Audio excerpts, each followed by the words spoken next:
Now, joining me now is former American-Israeli two former Israeli-American hostages released by Hamas, Keith and Aviva Siegel, both here in studio with me. Thank you so much for joining me. It is great to have you. It is great to see you in person. Keith, I want to start with you. You were in captivity, held by Hamas for 484 days. We do have some questions about how you managed to get through that time. But when you hear reports of there possibly being this deal looming to release all of the hostages, how does that make you feel? What are your thoughts? Thank you very much for having us today. My thoughts are that there are 58 hostages in captivity. They have been there for, it's now 591 days. They're in immediate danger, they're being abused, they're being tortured, and I think it's urgent to get an agreement done as soon as possible to get all of the 58 back home.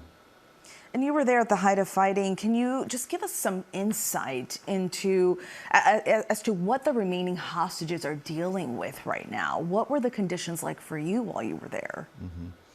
They're dealing with being locked up in tunnels, not seeing sunlight, starving, being dehydrated, experiencing violence, experiencing abuse of all kinds, imaginable and maybe even unimaginable. I spent 67 days with Matan Angrist. He was kidnapped on October the 7th. You can see he was 20 years old. He's now 22 years old. He was seriously injured on October the 7th, and he hasn't received the medical care that he needs. There are many hostages that are injured. They need medical attention. They need to get it, and they need to get it soon. This is Matan after he was interrogated by Hamas. So you can see the difference. There is a difference. He's been beaten. Doctors have seen these pictures and have testified that Matan was beaten and he has terrible injuries that need to be treated. And hopefully there is some resolve to all of this and those hostages are released soon and get the help that they need. Aviva, you were held in captivity by Hamas for 51 days, and then once you were released, you waited for Keith to be released.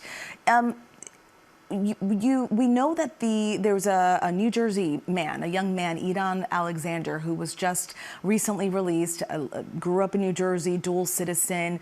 When you heard of his release, what were your thoughts? How did that make you feel after knowing he was also held captive for so many days? You know that everyone that gets out feels like my family. And I was talking to my daughter and I was just so happy. I was crying.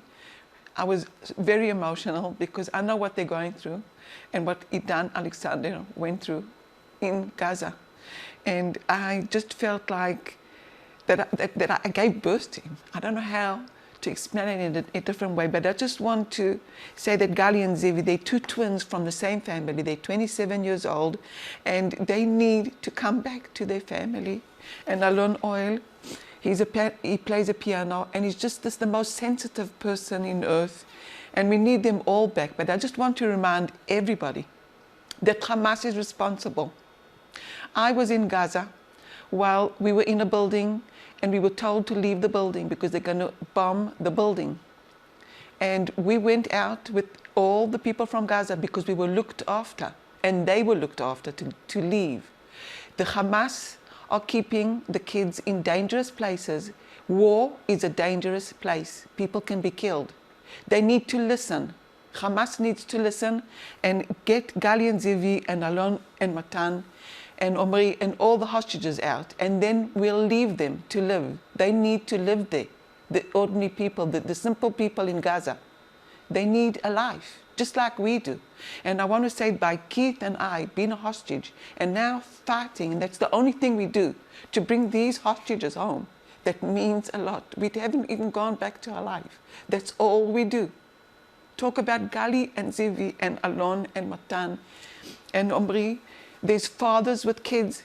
The kids are praying for their fathers to come home. There's one little girl that's 2 years old and she gives her father a kiss goodnight, but she gives her a paper, not her father. And you know, us as simple people all over the world do not want wars. We want the world to be a safe place for children for older people, and just to live. Yeah.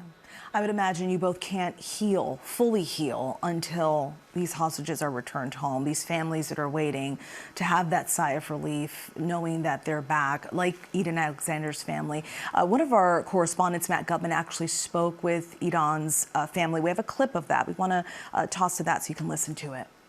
He was so weak that he almost fell because he was also so excited, but he was so exhausted. I start crying like crazy because that was the moment, you know. That's it. I got it. My son is here. He's in my arms. It's such a difficult process. I mean, my family and I, we live in New Jersey. We're familiar with Eden Alexander's story. My kids are as well. My older son, just the other day, when I was giving him the update that Eden was returned, he said, "What would you have done if I had been taken for 2 years?" And I had thought about that over and over. It's devastating, and it gives me goosebumps. It's just a nightmare every single day for that family, and to see them finally have that relief, it's just incredible. What would be, as they adjust to life now, what would be your advice to them as they move forward, trying to comfort Eden and get him adjusted to this new life? I think I was in a shock, and Keith was in a shock coming out of Gaza. It's going to take time. And I just want to say that when Eden's mom, Yael, was talking about him, that's exactly how I felt about Keith. He came back, he was 30 kilos less than he was. He was just so fragile, and I was too. I couldn't walk after 51 days. I lost 10 kilos in Gaza. And I want to just say that our hostages, they treat them in such a bad way. Nobody deserves to be treated like that. It's not just an ordinary jail that they're taken care of. So this needs to be stopped, but Hamas needs to stop it because they're responsible of what is going on in Gaza. What was an average day like for you in captivity? If you could just briefly, as we wrap up, briefly explain to us, what was an average day? You would wake up, and what were you faced with throughout the day? I hardly slept because I couldn't. I was threatened, I was starved, I was beaten, and I was scared all the time. The day went by thinking, is Keith gonna die and I'll see him dead? Am I gonna die? What is it gonna feel? Will we ever see our children? Will we ever get out of the darkness? I didn't have a minute to just relax. It was like thinking, what is going to happen to us? What are they going to do next? Are they going to starve us? They're not going to bring us any water. What are they going to do with us? Am I going to see another girl being touched, or another girl being beaten up into pieces, and cry inside my body because I wasn't allowed to cry? We weren't allowed to show any emotions. And to see Keith, that was the worst thing on earth. I used to hide food for Keith because he was losing weight. And I think that my heart was broken up into pieces seeing what Keith went through while I was with him. So double it millions of times for all the days that Keith was still there while I was out.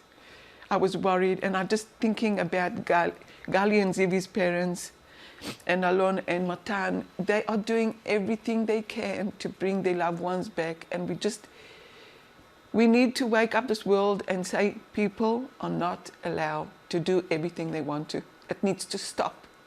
But we need the leaders to understand that it's them, it's the power that they have. We can talk, but they have the power. So I want to ask President Trump, please, please, you've got the power. Change the world. Thank you for that. Your bravery and resilience is absolutely incredible. And Keith, what would be your advice to Eden Alexander's family and any family of a hostage that's been returned home? To rejoice and to be joyful about the incredible fact that Eden was released. I would recommend being together and doing whatever Eden feels comfortable with. I can say for me that being with my family is something that gives me a lot of strength, and it did the same when I was in captivity. I had something to return for, and I had something to survive for.